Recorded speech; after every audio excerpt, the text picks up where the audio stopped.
Kung tama yung mga naririnig ko na talagang nagbagong isip ni PBBM tungkol sa ICC at talagang may plano siya ngayong ibigay hindi lang si PRRD kung hindi pati si BP Sara sa ICC, abay tingin ko magagalit ang sambayanang Pilipino. Kapag tayo nakipagtulungan lalong-lalo na para ma-serve ang warrant of arrest laban kay FPRRD at saka kay Inday Sara, natural, gaya ng sinabi ni Manang Aimee, talagang yan po ay gulo. Gulo po yan.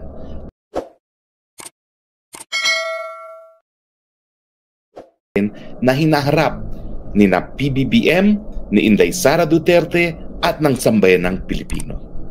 Well, alam niyo naman po, masalimuot ang politika at talagang magpapatuloy po ang masalimuot na politika.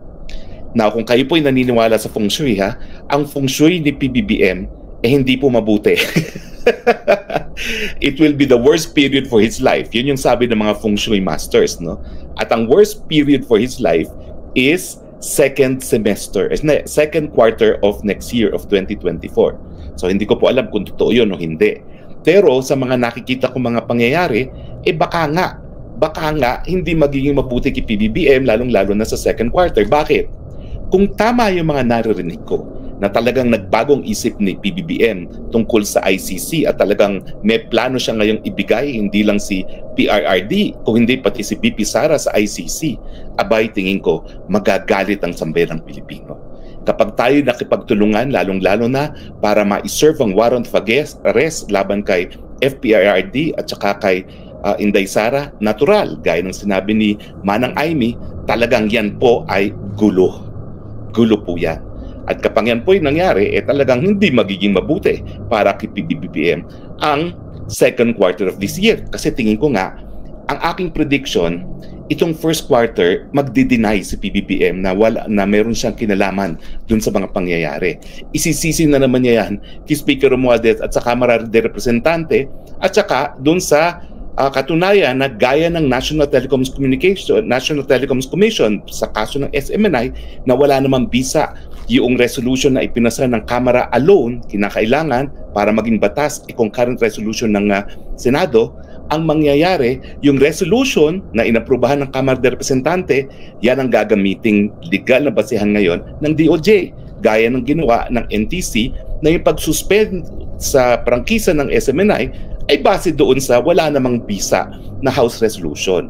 Kasi bagamat walang bisa yan, hindi mo naman po pwedeng i-dismiss dahil yan ay sentimiento ng mga mambabatas sa mababang kapulungan. So tingin ko, yan din ang mangyayari. Pero si PBBM magdi-deny-deny hanggang gagalawang DOJ, makikipagtulungan, gagalawang pulisya kapag nagkaroon ng warrant of arrest at isoserve yan, baka hindi lang kay FPRRD, kung hindi kay BP Sara na rin. Pag nangyari po talaga yan, gulo. Hindi ko po sinasabi na magkagulo tayo. Ang sinasabi ko lang, pag yan ay nangyari, talagang magkakagulo. Ang tingin ko, kung sino man nag-a-advise kay PBBM ngayon na wala nang suporta ang taong bayan kay PRRD, nagkakamali sila. Kasi nga kahit anong bit, ibato nila kay Inday Sara, yes, bumaba ng bahagya ang trust at popularity rating ni Inday Sara, pero pinakamataas pa rin siya sa lahat ng tao sa gobyerno, di ba po, no? So sa tingin ko, magkakamali sila, no? Kung ang tingin nila ay wala nang suporta ang taong bayan. Aalma ang taong bayan. At kaya nga ang hinaharap niya, parang nagtutugma dun sa sinasabi ng feng shui. Kapag itong pagtutulungan nito mangyari sa mga more or less second quarter ng taon, gulo. So ano naman ang hinaharap ni Inday Sara? Well, syempre, ang kapalaran ni Inday Sara depende rin sa mga hakbang na gagawin ni PBBM.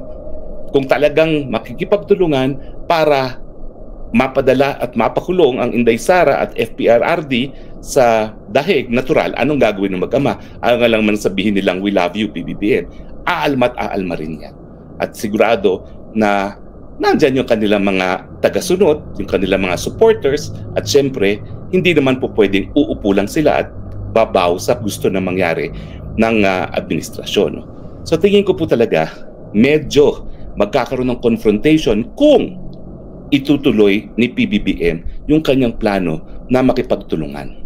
So sana, ang aking pakiusap na maalala sana ni PBBM kung paano tayo lahat, paano sila naluklok sa kapangyarihan. Unang-una, nagbigay si Inday Sara, hindi na tumakbo para presidente. Pangalawa, tumakbo bilang kanyang bise. At ang ginawa ni Inday Sara, dahil mas marami pa ang boto niya, hindi lang sarili niyang kinampanya. Kinampanya ng todo si PBBM, gaya na nangampanya rin ako para sa kanya. So sana, wag siya maniwala dun sa mga bulong-bulong na mga chismoso at mga marites. Wala po talagang basihan yang kinatatakot ni PBBM, di umano, na nagpaplano ng distab si FPRRD. Ulitin ko po, kapag nagkaroon ng distab, pagkaroon ng kudita, pati po si Inday Sara mawawalan ng mandato. Hindi po gagawin yan ni FPRRD. Dahil paboritong anak niya yon. Paano yan? Mawawalan ng mandato yung anak niya. Magkakaroon ng revolutionary government na naman.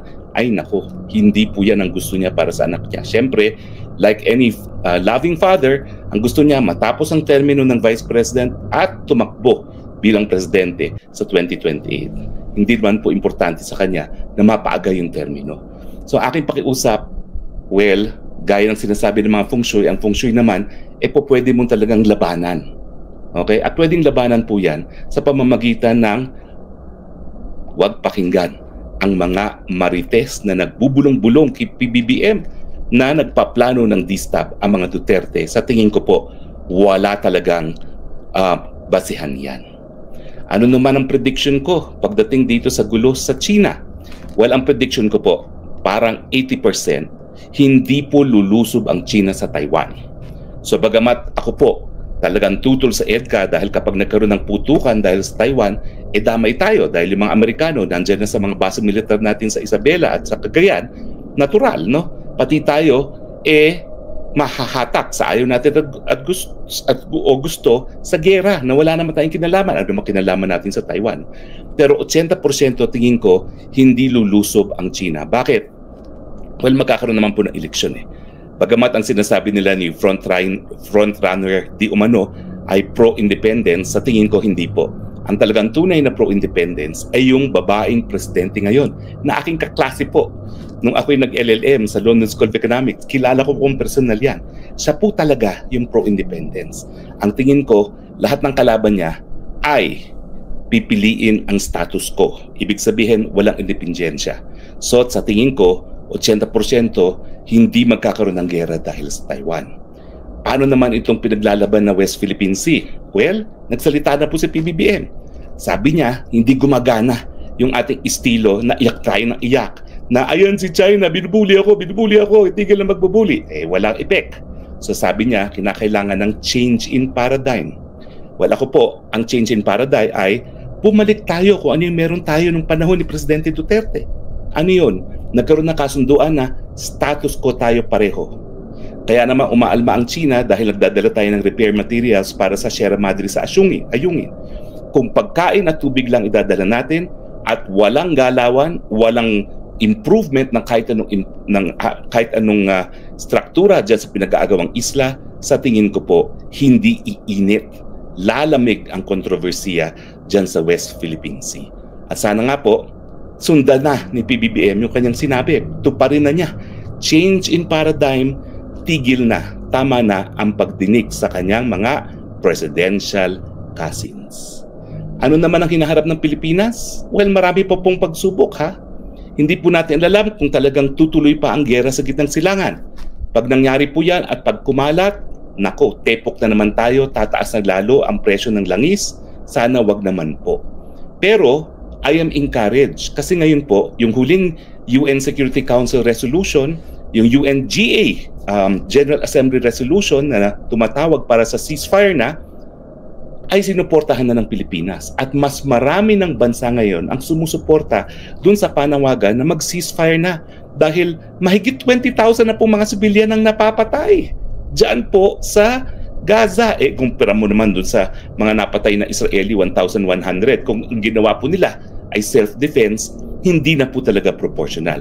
So I am encouraged na parang sa buong mundo, lumalakas yung panawagan na tigil na ang putukan dyan sa Middle East. Dahil pag lumala po yan, naku, tepok na naman tayo. Tumaas ang presyo ng langis nung nagkagera sa Ukraine. Ay, pag sa gitnang silangan pumutok ang gera, lalo na tayong gugulong-gulong. Sa Ukraine, ay ang tingin ko po, patuloy pa rin yan. Wala pong katapusan yan.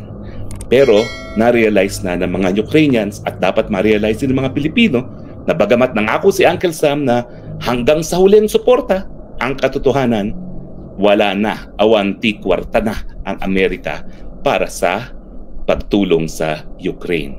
So yung mga maka-Amerikano sa atin na sa tingin nila ay tutulong ang Amerika pag nagputukan ng giyera sa panig ng Pilipinas at ng China, matuto kayo sa kasaysayan, matuto kayo sa nangyari sa Ukraine, naniwala na tutulungan sila ng Amerika na iwan sa ere.